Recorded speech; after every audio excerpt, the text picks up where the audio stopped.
We're moving at a very fast pace, which is great, because when we get to my speech, it's about 3 hours long. You guys have time, right? My next speaker is a friend, and he has a radio program on WCAP. He actually has two programs. One's called The Pulse, one is called the J-Mac and the Bear. He's a member of Veterans Assisting Veterans, and we wanted him to speak. I think he's the only non-police officer up here that's speaking tonight.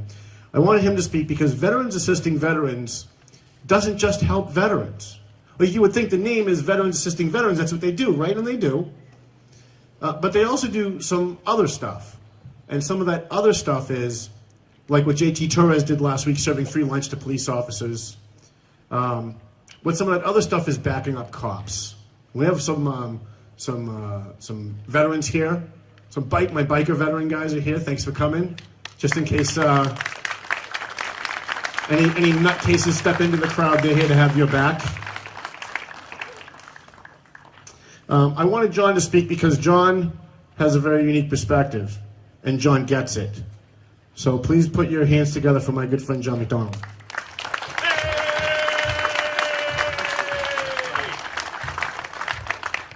Tommy, you could have left that microphone right where it was. Got a stool? I'm sorry. First, I want to say thank you to our policing community. I'd like to express my deepest sympathies to all the families of the fallen police officers, especially those who've had to endure the recent tragic events in Dallas, Baton Rouge, and as recently as this morning in Kansas City. I am proud once again to stand with all of you here once again at a second police rally to show my support for men and women in blue.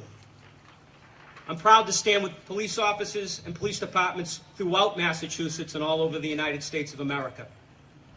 I never thought, after the first pro-police rally we held a year and a half ago, that things would be getting worse in this country instead of better. I never envisioned that our commander-in-chief would double down on his anti-police rhetoric. I never envisioned that some of our federally elected leaders would continue to stand in the way of law enforcement. They would fan the flames of division and openly support denying police access to military-grade equipment. I never envisioned that we would see terror attacks here on the homeland increase, or that our elected officials in some of the highest offices in our land would say to their fellow Americans that this is the new normal. I never envisioned that race relations would get worse instead of better. I never envisioned that our police would be used as scapegoats, or that they would be attacked and killed on American streets by anarchists and terrorists. I never envisioned that our choices for who would lead this country would be so starkly different or so devastatingly serious. Folks, we need pro-law enforcement leaders. We need leaders who will stand for law and order.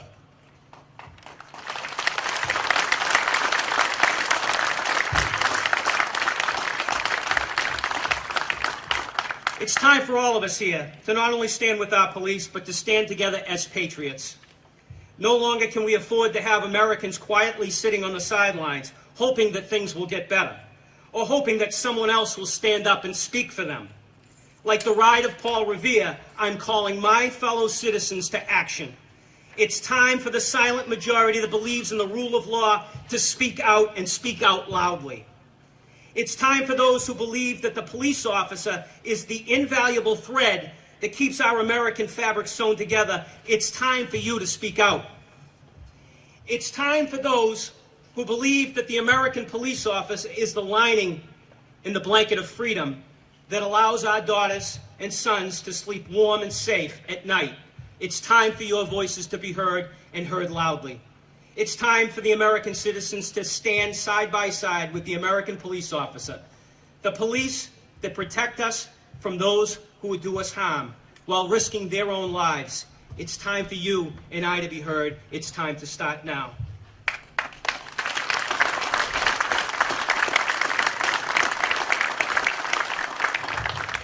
We, the American people, also have to recognize that there is a segment of our fellow citizens that need help. A segment that feels they are denied respect. We have to help people who live in poor inner-city communities and neighborhoods. We have to elect public officials that are going to roll up their sleeves, support education, help find employment, and inspire those who have felt like they are left behind and are left behind. We need leaders that are going to demand that kids be taught in the classroom on who the police are, what they stand for, the value they have to our community, and how to act when you are pulled over or asked questions by the police.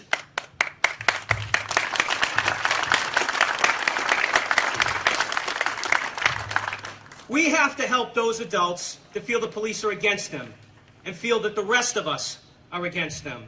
We can no longer ignore the pleas from the inner-city mothers that want safe neighborhoods for their children. We cannot sit quietly with an inner-city father who abandons their own child. We cannot ignore black-on-black murders or think that this problem will go away by itself. We can no longer live or ignore a culture that lives amongst us that feels that the rest of the country doesn't care about them. We can no longer allow the false narrative to go on that the police are the enemy.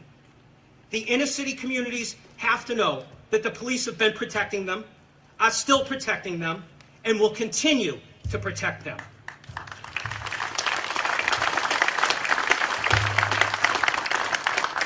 Because, folks, inner-city Baltimore and Chicago, where people are being murdered in the streets, is just as much America as Andover or Methuen, Massachusetts, where most people sleep soundly and are safe. Resisting arrest, rioting, looting, and shooting at police officers is evil, pure and simple. Any civilized group that protests should show their anger or prove their point peacefully. All lives matter, my friends, and blue lives matter.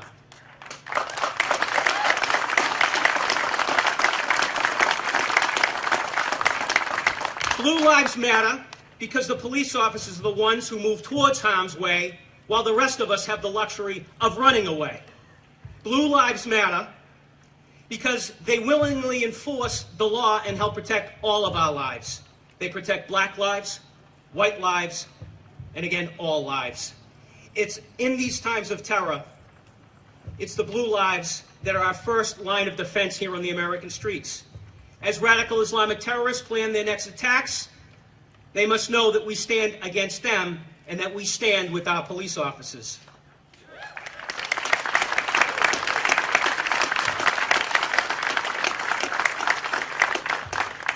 Our first president of the United States, George Washington, once said, "The thing that separates the American Christian from every other person on earth is the fact that he would rather die on his feet than live on his knees." Folks, we will not bow to terrorism. We will not bow to domestic anarchists that openly disavow our police and wish to do them harm. We will not bow to those who wish to destroy our country, foreign or domestic.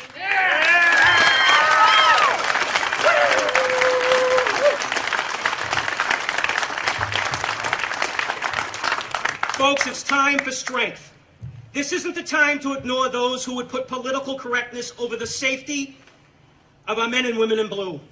It's time to speak out against political correctness that is destroying our communities and country. It's time to speak out against those who will tell you that it's okay for some people to be racist and others not.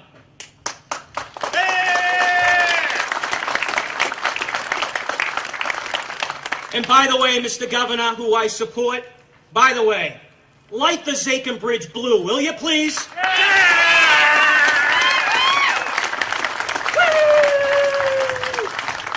Here's a message. All racism is bad, Mr. Sharpton. Our police lives are just as important as black lives, Mr. President. Amen. And no, Black Lives Matter is not a civil rights movement. All lives matter.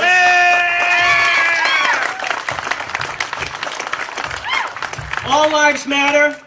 Everyone's civil rights matter, including the civil rights of our police officers.